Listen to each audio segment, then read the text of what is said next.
Ilia Topuria's meteoric rise continues, and now he's set for the biggest fight of his life, a clash against former lightweight champion Charles Oliveira for the vacant UFC lightweight title. Following Dana White's official announcement, Topuria wasted no time sending a message to fans and opponents alike, declaring that June 28th will mark the day his dream comes true.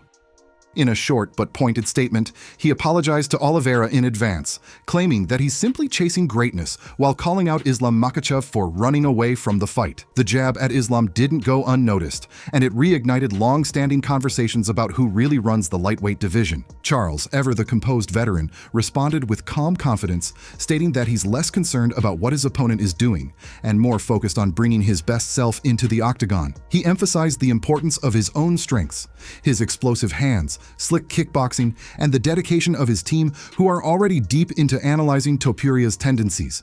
Oliveira made it clear, he's not showing up to participate. He's coming to reclaim what he believes is rightfully his. While that showdown simmers, the UFC keeps pushing forward with fight announcements that are stacking cards left and right. Nassourdine Imavov has officially been named the backup for the middleweight title fight between Dricus du Plessis and Khamzat Chimaev at UFC 319, ensuring the matchup won't collapse if either man pulls out. Meanwhile, heavyweight fan favorite Derek Lewis is returning to action on July 12th in Nashville to take on undefeated rising star Taliesin Tira, who recently smashed Justin Tafa with a brutal first-round TKO. Then there's Shara Bullet Magomedov looking to bounce back from his first professional loss, a decision defeat to Michael Venom Page, by facing Marc-Andre Barriola at UFC Abu Dhabi. And while new matchups make headlines, preparation never stops. Khalil Rountree is sharpening his weapons in brutal sparring sessions with former champ Luke Rockhold as he gears up for a major bout against Jamahal Hill on June 21st. The tempo was intense, and it's clear Rountree is zeroing in on rhythm and aggression as he looks to build momentum in a stacked light heavyweight division. But no MMA news cycle is complete without Jon Jones stepping into the spotlight. The current heavyweight champ has made bold claims, saying that if he fought Daniel Cormier at heavyweight in their primes, he would have dominated him even more decisively than he did at light heavyweight. Jones argues that his speed has translated better to heavyweight than DC's ever could, and that his power, especially in his kicks, is on another level. DC wasn't impressed. Speaking during a promotional segment, he reminded fans that Jon once refused to fight him at heavyweight, saying it would give DC a size advantage and wasn't worth the risk. And he's right. Back in 2019, Jon literally said it himself, praising DC as his toughest possible opponent and explaining that giving up a strength advantage made no sense. Now, with their rivalry in the past, DC dismissed the renewed trash talk as desperate revisionist history, saying, "What are we even doing here?" And while that war of words may be old news, it still ignites passion in fans. Going through the whole shebang with him, I'd rather not do. Pereira on the other side, respectful, cool, barely says much. It's like, I'll do business with you. I would risk it all. Elsewhere in the division, Belal Muhammad is navigating a new chapter after losing to Jack Della Maddalena. Commentator John Anik offered some heartfelt advice to Belal, suggesting he remain authentic and avoid forced trash talk like saying, "Dricus sucks." Anik noted that this kind of talk feels unnatural coming from Belal and that fans connect more with his real personality. Every single day saying, we have to finish him, we have to break him, we have to break him, we have to break him. And that was my mindset this whole time. This was basically a completely stand-up fight. He's been known for some pretty good wrestling over the course of his career. Were you a little surprised that he didn't shoot on you more? He tried a couple times, but he just couldn't get any. Meanwhile, Aljamain Sterling weighed in on the upcoming Charles vs. Ilia fight, highlighting the pressure Oliveira needs to apply if he hopes to win. Sterling explained that Topuria thrives when moving forward, using relentless pressure, sharp calf kicks, and impeccable timing to chip away at opponents. But if Oliveira can disrupt that rhythm, by forcing Topuria on his back foot and introducing early grappling exchanges, it might be enough to shift momentum. That said, Sterling still leans toward Ilia, pointing out that while Charles has been beaten multiple ways, Ilia's record remains flawless. His matador-style striking, constant pressure, and spatial control make him a nightmare matchup for most fighters. The moment you backpedal, Ilia closes distance inch by inch until you find yourself against the cage, eating 3- and 4-punch combos. Sterling acknowledged that Charles's clinch work and knees could pose problems, but stressed that Oliveira needs to stay calculated. If he charges forward recklessly, he's likely to get clipped or countered, which could end the fight quickly.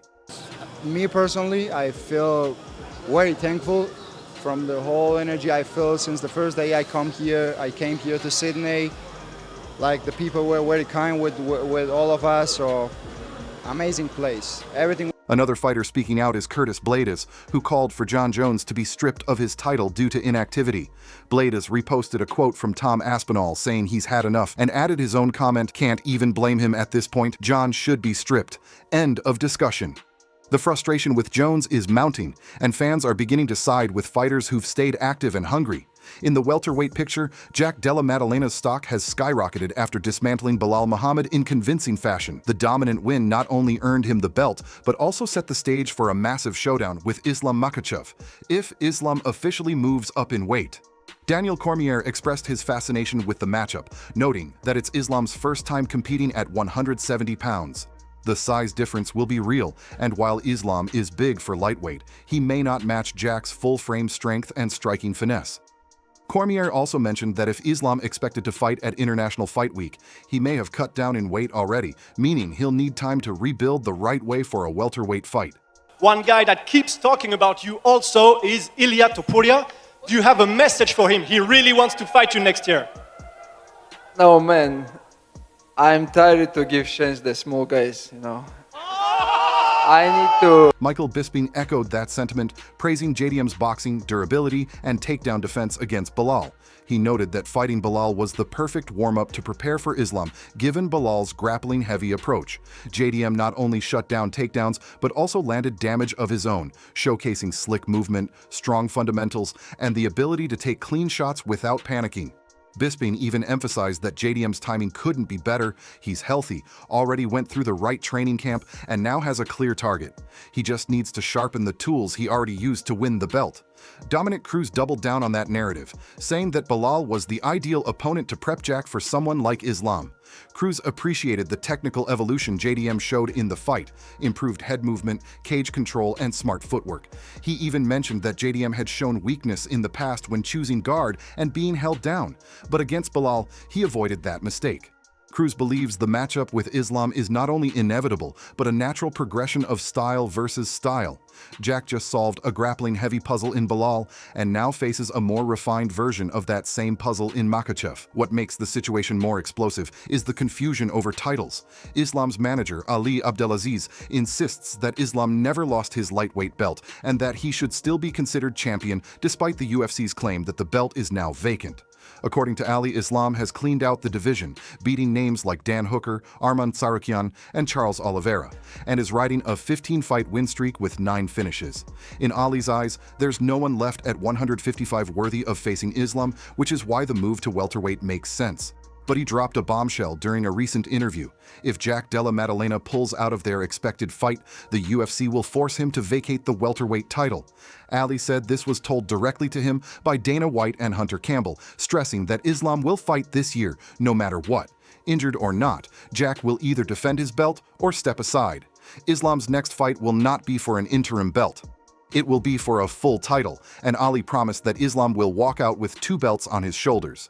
He likened it to Khabib retiring as undefeated champ and passing the torch. In his eyes, Islam is now the pound-for-pound king, and no one is matching the dominance he's displaying, whether at lightweight or welterweight. The implications are massive. If Jack shows up, we get a true super fight. If not, Islam may become a double champ by default. Either way, the message is clear. The UFC is ready to move forward with or without compromise. And while fans may be divided on who deserves what, one thing is certain. This next wave of matchups could reshape multiple divisions at once, and the fallout will define legacies. Whether it's the young phenom Ilia Topuria trying to dethrone a battle-hardened Oliveira, or the stoic Islam Makhachev stepping into new waters against a dangerous striker like JDM, the stakes have never been higher.